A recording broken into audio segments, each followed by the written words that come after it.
Olá pessoal! Nesse momento passamos a falar sobre títulos de crédito e contratos empresariais.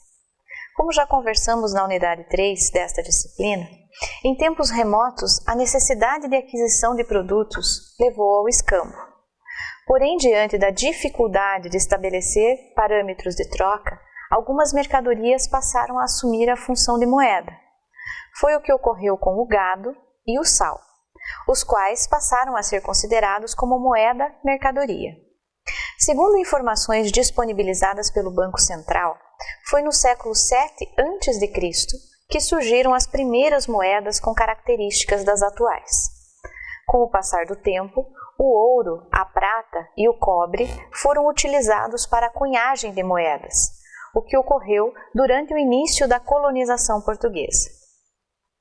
No século XIX, a moeda passou a ser padronizada e os metais até então utilizados foram substituídos por metal menos nobre. Em seguida, o papel moeda passou a ser confeccionado e adquiriu a confiança da sociedade. Nesse cenário de evolução, surgem os títulos de crédito, em que pese notícias darem conta que o cheque teria sido inventado pelos romanos por volta do ano 352 a.C. Os títulos de crédito surgem com o objetivo de viabilizar, da melhor forma, a circulação da riqueza, a partir de suas características peculiares, quais sejam a negociabilidade, uma vez que a sua utilização torna mais fácil a negociação de mercadorias e serviços, e a executividade, considerando que a facilidade de execução judicial de um título de crédito é superior a qualquer outro meio negocial. Segundo Fábio Ulloa Coelho, os títulos de crédito são documentos representativos de obrigações pecuniárias.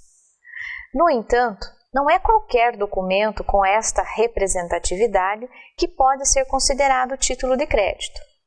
Segundo o artigo 887 do Código Civil, o título de crédito somente produz efeito quando preenchidos os requisitos legais.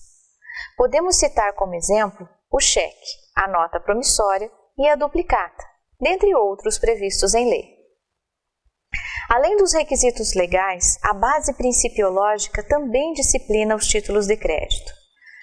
O princípio da autonomia garante efetiva segurança na circulação do título, pois cada pessoa constante no título possui obrigação própria, desvencilhada das demais obrigações assumidas pelos avalistas e endossantes, por exemplo. O princípio da literalidade significa que somente tem validade aquilo que estiver expressamente consignado no título, não havendo vinculação além do conteúdo literalmente descrito. Já o princípio da cartularidade exige materialização do direito no próprio título, documento este denominado cártula. Os títulos de crédito podem ser classificados em causais, quando é necessário a existência de um negócio jurídico antecedente, como ocorre com a duplicata, que exige uma relação de compra e venda mercantil ou prestação de serviços, e em abstratos, quando a relação jurídica que lhe deu origem não importa juridicamente. É o que ocorre com o cheque e a nota promissória. Quanto à circulação, os títulos de crédito podem ser ao portador, o que significa que aquele que estiver licitamente na posse do título é parte legítima para exercer os direitos creditícios sobre ele. E podem ser títulos nominativos, que por sua vez são aqueles em que há identificação do beneficiário, e portanto somente podem ser transferidos através do chamado endosso. Através do endosso, o beneficiário do título pode transferi-lo a terceiros. O beneficiário que transfere o direito ao valor constante no título é chamado endossador ou endossante, e o terceiro que receberá a titularidade é chamado de endossatário. Para essa transferência, o beneficiário assina no verso do título, não havendo necessidade de fazer qualquer indicação de que se trata de endosso. No entanto, se a assinatura for aposta na frente do título, para ser válida como endosso, é necessário mencionar que se trata deste instituto, Caso contrário, a simples assinatura na frente do título será considerada como aval. O endosso pode ser em preto, quando o nome do beneficiário, endossatário, é mencionado, ou em branco, quando o nome do beneficiário não é mencionado, tornando-se assim um título ao portador. Ou seja, o beneficiário é aquele que estiver licitamente na posse do título. O aval corresponde a uma garantia cambial, firmada por terceiro, o avalista ao avalizado, garantindo o pagamento do título. O aval ocorre através de assinatura na frente do título. Caso a assinatura seja aposta no verso, deverá constar expressão que identifique que se trata de aval. Caso contrário, não havendo nenhuma menção, a assinatura nesse caso será considerada como endosso. O aval é semelhante à fiança em razão de que ambos representam garantia aos credores. Porém, o aval somente pode ser utilizado em título de crédito e a fiança representa a garantia a partir de uma relação jurídica contratual. Dentre os principais títulos de crédito, temos o cheque, a letra de câmbio, a nota promissória e a duplicata. O cheque é uma ordem de pagamento à vista, em que o emitente, chamado sacador, por meio do cheque, ordena à instituição financeira, chamada de sacado, que faça o pagamento ao beneficiário, que pode estar indicado no título, quando então será nominativo, ou quando não houver indicação do nome do beneficiário, o sacado poderá pagar a quem quer que o detenha legitimamente. E neste caso, o título será ao portador. Comumente, utilizamos o cheque também como ordem de pagamento a prazo, porém não há embasamento legal nesse sentido. No entanto, é indiscutível que neste caso há uma relação jurídica que precisa ser protegida. E nesse sentido, a jurisprudência já se manifestou favorável a esta proteção. A letra de câmbio é uma ordem de pagamento em que o emitente, chamado sacador, dirige ao sacado, seu devedor, para que este pague certa quantia em dinheiro devida a uma terceira pessoa, que é denominado beneficiário ou tomador. A nota promissória é o título de crédito pelo qual uma pessoa, denominada emitente, faz a outra pessoa, chamada tomador ou beneficiário, uma promessa de pagamento. A duplicata é um título de crédito emitido exclusivamente em razão de venda a prazo de mercadorias ou de prestação de serviço para cobrança futura. O emitente é chamado de sacador, que vem a ser o vendedor. O comprador é o sacado, aceitante ou devedor. Nesta unidade ainda, vamos tratar sobre os contratos empresariais. O contrato, segundo Clovis Bevilacqua, é o acordo de vontades para o fim de adquirir, resguardar, modificar ou extinguir direitos.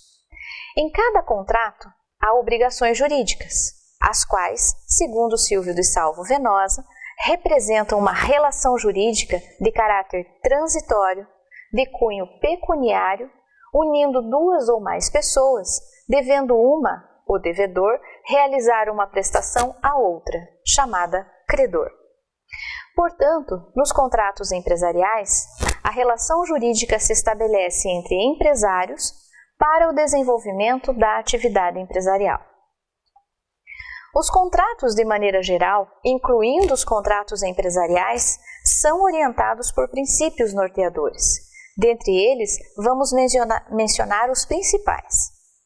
O princípio da autonomia privada significa que as partes têm o direito de regulamentar seus interesses dentro dos limites legais, e isto pode ocorrer através do contrato. A liberdade das partes em celebrar ou não um contrato, determinar o seu conteúdo e ainda escolher com quem se quer contratar. Além disso, o consensualismo atribui às partes a liberdade de manifestação do consenso, o qual, em regra, não possui nenhuma formalidade.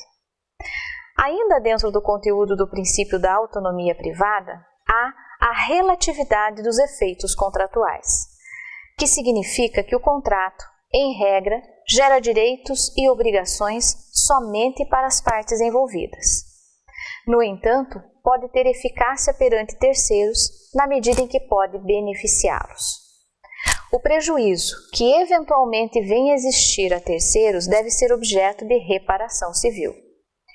O princípio da força obrigatória dos contratos fundamenta-se na regra que o contrato faz lei entre as partes.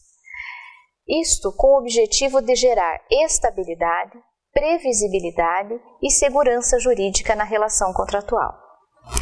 No entanto, atualmente é possível atenuar esta concepção, a fim de evitar o real desequilíbrio entre as partes, em razão de acontecimento superveniente e imprevisível que venha a tornar a prestação excessivamente onerosa para uma das partes e com extrema vantagem para outra. Isto pode levar à revisão ou à resolução do contrato, amenizando, de certa forma, a força obrigatória do contrato.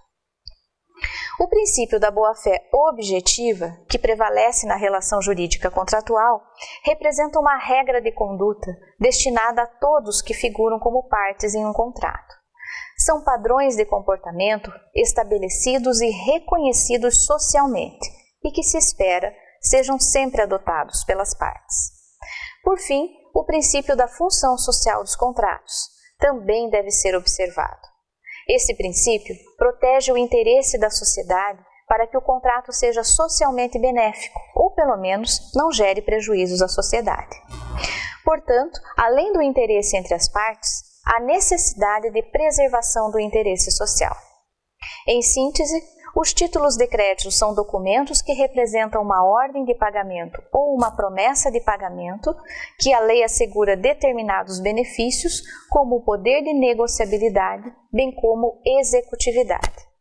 A lei define quais são esses documentos representativos de valor pecuniário e somente a eles são aplicados princípios que resguardam a sua proteção. Além disso, vimos a classificação, bem como institutos peculiares aos títulos de crédito, como o endosso e o aval. O contrato empresarial também foi objeto de abordagem. Pudemos identificar o conceito de contrato, bem como obrigações jurídicas e princípios norteadores. Concluímos mais uma unidade da disciplina. Desejo a todos bons estudos.